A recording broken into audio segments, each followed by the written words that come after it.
Gracia y paz sean multiplicadas a la iglesia del Señor en esta localidad. Saludos cordiales de la Iglesia de Cristo en Nicaragua. Saludos de muchos hermanos de la iglesia, de mi familia que está aquí presente. También de algunas congregaciones que trabajan con nosotros y de la hermandad en general. He tenido la dicha de conocer al hermano Cándido y al hermano Manuel Palín en el encuentro iberoamericano celebrado recientemente acá en República Dominicana, y me he quedado también realmente motivado, intrigado y sobre todo deseoso de volver las veces que sean posibles.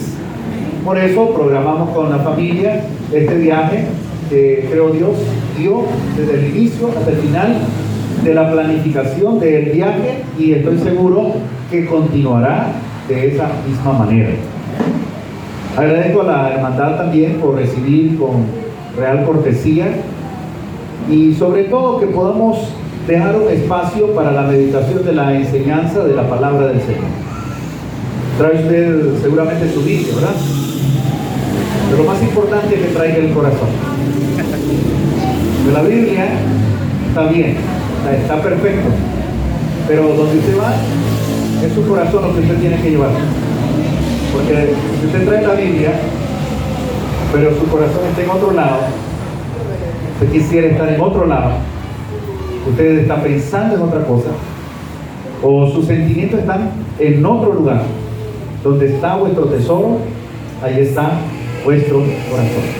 Si nuestro corazón está aquí, entonces todo lo que se aprenda o se comparta será realmente nutritivo para el discípulo de Cristo. Como hermanos y como discípulos del Señor, debemos entender ciertas cosas del plan de Dios para nuestra vida. Y hoy quisiera que hablemos de un tema muy interesante, muy sensible, pero también muy profundo en las Escrituras. Y es precisamente del tema de la paradoja de la santidad. Quizá usted haya oído la palabra paradoja. Paradoja es cuando una palabra tiende a tener un significado diferente del que se presenta. Hay cosas que son paradójicas. Por ejemplo, cuando una persona dice que somos ricos, pero al mismo tiempo somos pobres. La Biblia lo dice muchas veces, usa muchas paradojas. Jesucristo, por ejemplo, siendo rico, se hizo pobre para que nosotros, en su pobreza, fuéramos nosotros enriquecidos. Amén. Eso es una paradoja. Eso es contrastante. Pablo lo usa mucho. Le dice a la iglesia de Corinto: me es necesario exhortarles a ustedes, porque aunque ustedes en este momento, cuando reciban la carta, sean entristecidos, ustedes deben ser contristados para tranquilidad vuestra. En otras palabras, que a veces necesitamos el regaño, necesitamos la exhortación para corregir, para mejorar. Bueno, la Biblia está llena de paradojas. Hay paradojas literales, reales, textuales, como la que acabo de decir, pero también hay paradojas que son de conocimiento, paradoja de realidad. Una paradoja de realidad es David venciendo a Goliat. O sea, un chico pequeño, 17 años, vence a un gigante de 3 metros. Es una paradoja. ¿Cómo puede un muchacho débil vencer a un tipo fuerte? Esa es una paradoja. La santidad también se presenta en las Escrituras como una paradoja, en el sentido más profundo, más complejo. La palabra santidad es una palabra que se desprende del idioma bíblico del Antiguo Testamento. ¿Alguien sabe cuál fue el idioma en que se escribió el Antiguo Testamento? Hebreo. En general, el texto hebreo o la versión del Antiguo Testamento fue naturalmente en el idioma hebreo. Sí hay porciones del libro de Isaías, del libro de Daniel, que son escritas en arameo, un hebreo tardío, un lenguaje un poquito modificado. Pero en el texto hebreo la palabra santidad se usaba como una expresión hebrea llamada Kadosh. Kadosh. ¿Usted quiere decir la palabra? Kadosh. Kadosh es en singular santo. Entonces Dios es Kadosh. ¿Cómo es Dios? Kadosh. Kadosh. El lugar en el que Dios mostró su santidad fue en un lugar muy particular. Cuando Dios llamó a Moisés en el capítulo 3 del libro de Éxodo, lo llama para ser un libertario de la nación de Israel cuando estaba prisionera por 430 años en Egipto. Esta nación había sufrido, había llorado, había vivido una situación tan frustrante, llenos de temor, llenos de pánico a su futuro, y esta nación, Israel, fue liberada por Moisés. Pero antes de que Moisés fuese el hombre que nosotros conocemos, Dios le llamó en la zarza, y es en el fuego que Dios manifiesta la purificación. La zarza tiene un simbolismo de purificación. Por eso cuando Moisés se acerca a la zarza, él tiene que quitar el calzado de sus pies, porque el lugar que pisas es un lugar, en hebreo es en hebreo Kadosh. Ahora está entendiendo dónde va. Ahora esto se va a poner bonito, se va a poner interesante. Se va a poner interesante. Primero Dios muestra su santidad en la zarza. Su presencia se mueve por la comunidad. Su santidad se muestra directamente al hombre. Se presenta al ser humano. Habla con el hombre. Llama al hombre y le dice, él necesita hombres y mujeres que lideren Israel, pero su característica debe ser una característica de santidad. Santidad. Y la santidad en sí misma es solo desprenderse del pecado, desprenderse de lo malo, desprenderse de las costumbres, desprenderse de lo negativo. Por eso cuando a Moisés se le dice, quítate la sandalia de tus pies, se le está diciendo, despréndete de todo lo malo. Aquí hay una simbología en la concepción teológica del texto, en la interpretación textual. Eso significa quitar lo malo para estar delante de Dios purificado, limpio. El pecado o pecar en hebreo era kosher, kosher. Así como se usa, por ejemplo, la cocción de la comida, kosher, muy parecida a la palabra, significa pecado, significa pecaminoso. Entonces lo que necesita es uno abandonar lo malo, abandonar lo negativo. En Centroamérica se escucha una alabanza evangélica, una alabanza que cantan los primos, ¿verdad? Los primos nuestros. Ellos cantan diciendo, quítate la chancleta. En Centroamérica chancleta es chancla, quinela, chancleta, zapatilla, como quieran, pantufla, pero quítatelo, elimínalo, olvídate de eso. En otra palabra, olvídate de lo malo y busca a Dios, acércate a Dios. Cuando Dios llamó a Moisés, lo saca de allí, gracias hermano, lo saca de allí y le dice a Moisés, quita las sandalias de tus pies porque te llamo a santidad. Ahora luego Dios le mostró a Moisés cómo era la santidad. ¿Recuerda cuando Moisés subió al monte Sinaí en pleno desierto? Él sube, pasaron 2 meses después de la salida de Egipto, 2 meses y algunos días. Subió al monte Sinaí y cuando descendió, ¿cómo era el rostro de Moisés? Brillante y refulgente, demostrando el resplandor de Dios, de cómo Dios mostró su gloria allá, su gloria, su portento. Esa gloria, la Shekinah, la presencia de Dios, esa era una gloria refulgente que dominó a Israel. Y luego esta presencia de Dios siempre se mantuvo por medio del pueblo. y lo cubrió al pueblo con protección.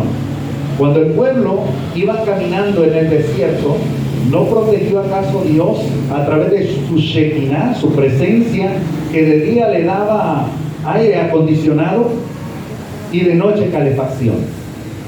De día su gloria se manifestaba a través de una sombra de nubes que garubaban, nubes que brizaban, una lluvia fresca cubría a Israel, refrescando el ambiente.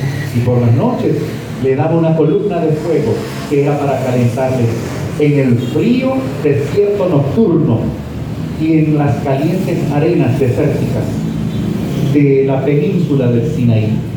Por esa razón, cuando Dios mostró a Israel su visión, se la mostró a Moisés para que él se la enseñara a los sacerdotes.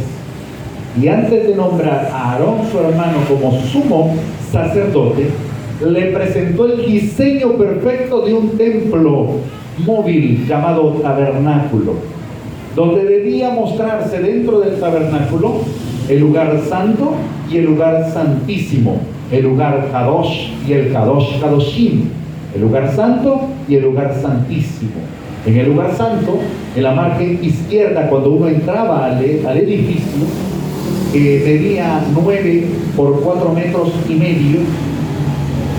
A la izquierda estaba una columna de oro con 7 brazos, llamado candelero o candelabro de oro, con velas encendidas, avivadas por el aceite, y eso se mantenía siempre encendido, porque representaba la palabra, la voluntad de Dios, la presencia de Dios, pero implicaba su mensaje. Pero a la derecha estaban los panes de la proposición, que implicaba un lugar de gran bendición para presentarlo a Dios diariamente, que solamente los sacerdotes podían comerlo. Al frente a una cortina grande, un velo, había un incensario de oro, donde se presentaban allí carbones encendidos para mantener aromatizado el lugar, pero representaba la forma en la cual la adoración presentada a Dios llegaba hasta su presencia. Pero detrás del velo había un lugar, que era el lugar santísimo, el Sacro Sanctorum en latín. Significaba que allí estaba Dios en la presencia de un arca llamada el Arca de la Alianza o el Arca del Pacto. Allí mostró Dios su presencia. Se dice en algunas leyendas antiguas que cuando un sumo sacerdote entraba en pecado ante la presencia de Dios, tenía que ser atado antes de entrar con un cordel, porque solo podía entrar una vez al año, 3 veces en ese mismo día, para poder celebrar el acto de derramar la sangre de la becerra. Por esa razón, cuando entraba el sacerdote, entraba con unas campanitas, emitiendo sonidos. Cuando no sonaba, es que el sacerdote moría. Por lo tanto, tenían que alar la cuerda para sacar a su sacerdote si éste moría en el lugar santísimo. Luego, la pureza de Dios se reveló a los profetas purificando sus labios, como lo hizo con el profeta Isaías. Y le preguntó Dios a Isaías a través de la visión de los serafines, de los ángeles alados, le preguntó: Isaías, hijo de Amós. Inmediatamente Isaías le dijo: heme aquí, Señor, heme. Cuando Dios le presentó la visión, purificó sus labios, y ese símbolo de santidad a través de la purificación de los labios del profeta implicaba la transformación y la santidad del profeta. Luego, en el capítulo 47, versículo 1 del libro de Ezequiel, se presenta la visión de las aguas salutíferas. La visión, literalmente, del umbral del templo, iban a salir corrientes de aguas vivas y que iban a bordear el dintel de la puerta, el umbral, y de allí iba a correr un río hacia las afueras de la ciudad, hacia el sur. Y todo aquello que en la visión aparecía gris, aparecía sin color, sin vida, con peces muertos, con un río seco, solo la cuenca vacía. Cuando comenzó a pasar el río por allí, comenzó a reverdecer el pasto, a reverdecer los árboles y a crecer. Inmediatamente, o sea, como un acto descriptivo de un evento fantástico. ¿Usted no lo ha leído? Se me mira raro que no lo ha leído. Seguimos. Y el río comenzó a llenar la ciudad de Israel. Y comenzó a reverdecer el pasto, los árboles, y los árboles comenzaron a dar frutos, y los ríos comenzaron a fluir y fluir y fluir. Esa profecía, ese relato, no se entiende claramente. Incluso los fariseos nunca lo entendieron. Pero la iglesia sí lo tiene que entender. Ese río representaba a Jesús. Porque Jesús, usted recuerda cuando lee uno y Jesús pasaba por una aldea y pasó esto y esto.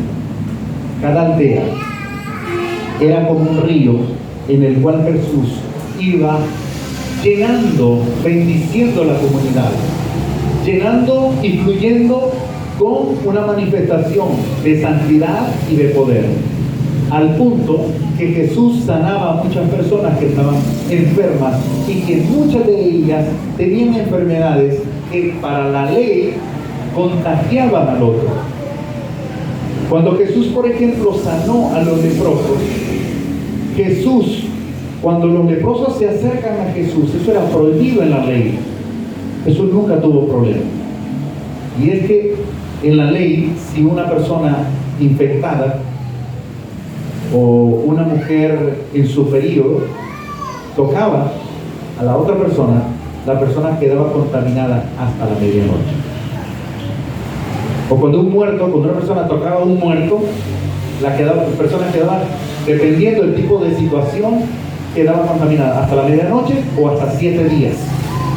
Pero Jesús, nota usted que cuando sana a la hija de Jairo, cuando sana a la mujer de flujo, cuando sana a los leprosos, en vez de que Jesús fuese contaminado, Jesús, de él brotaba santidad y poder. Y por eso cuando Jesús tocaba a las personas retrocedía de ellos la enfermedad. Jesús repelía todo eso. Por eso cuando el Señor comenzó a ir a las comunidades, sanaba, curaba, llenaba la comunidad de bendición. Cuando Jesús llegó a nuestra vida, llegó para fluir, llegó para llenar, llegó para poder nutrir, llegó para fortalecer. No lo ha fortalecido el Señor hasta este momento.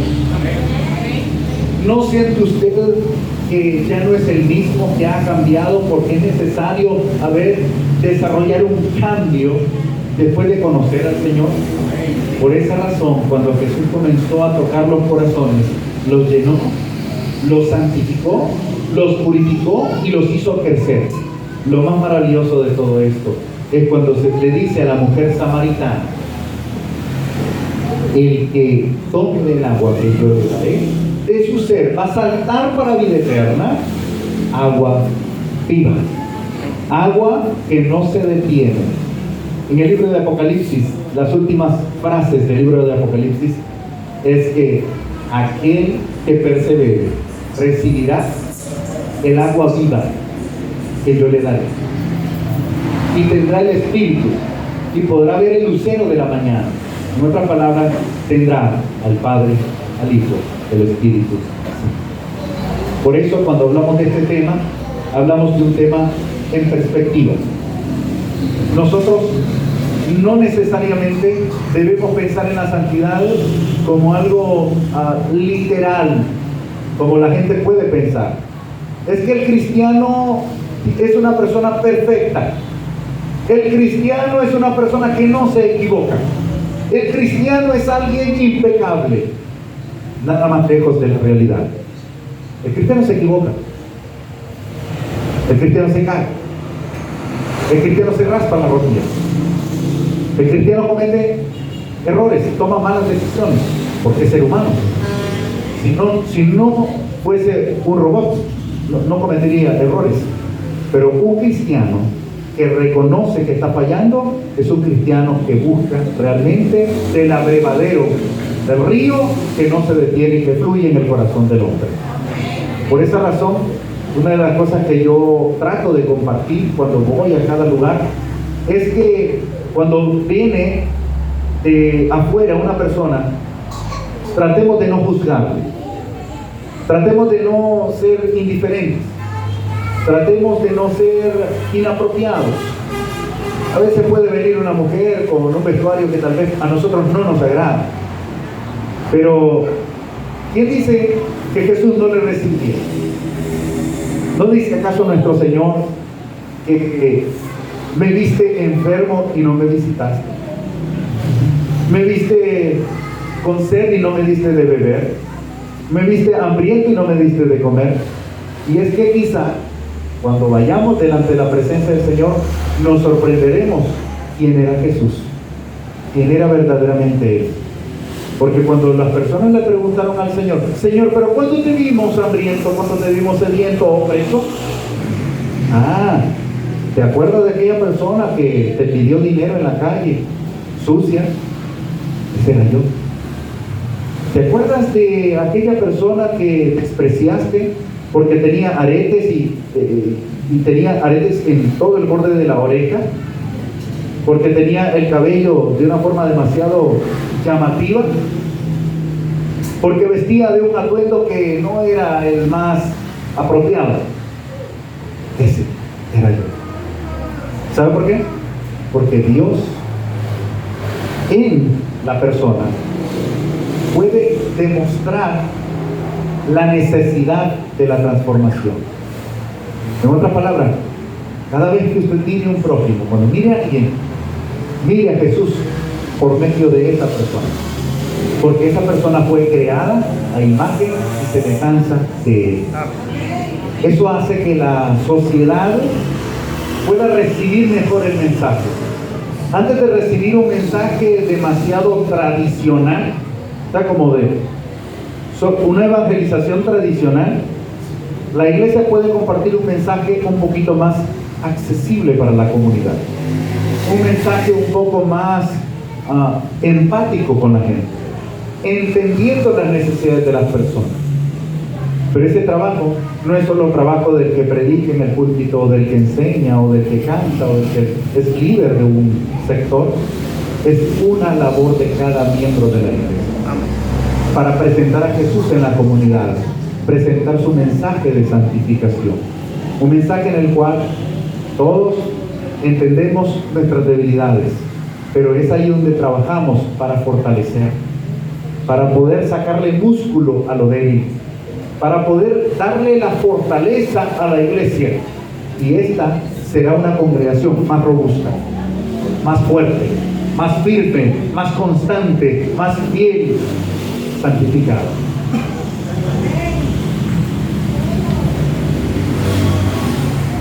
Cuando la iglesia comienza a trabajar en conjunto, pasando estos principios, realmente la iglesia se vuelve sostenible, la iglesia se vuelve sólida, la iglesia se vuelve impactante.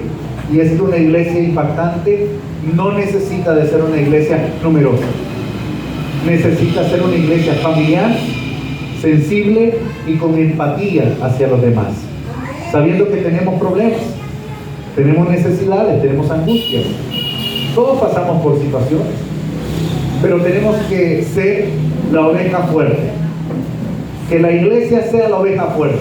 Me decían en esta semana algo, si me permiten, ¿no?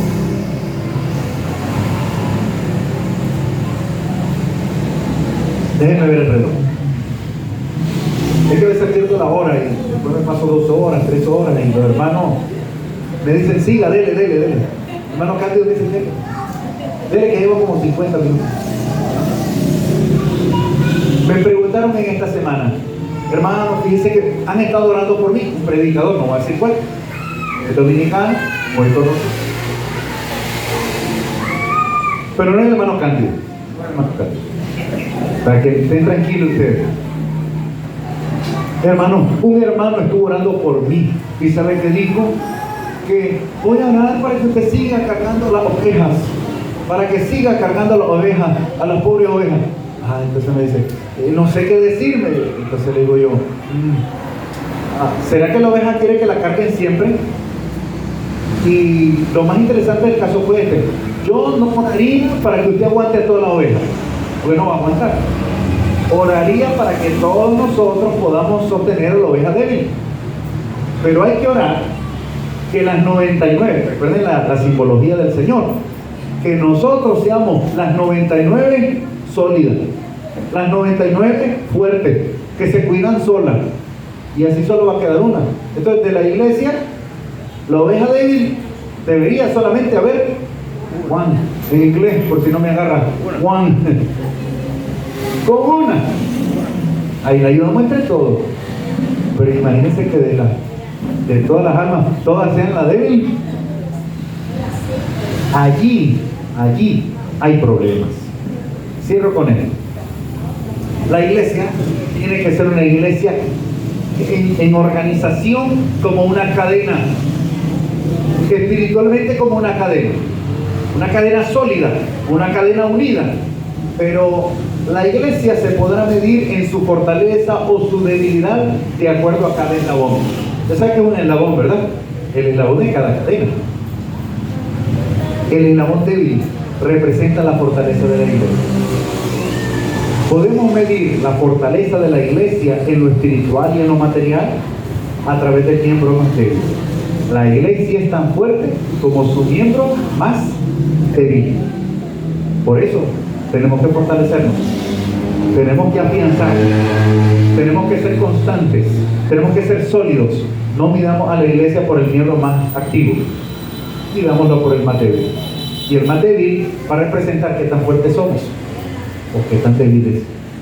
Fortalezcámonos, hermanos, en el espíritu, en la fe, el amor, la perseverancia, la constancia y sobre todo ese bien hacer a través de la santificación espiritual en Cristo Jesús. Feliz noche, hermanos. Bendiciones.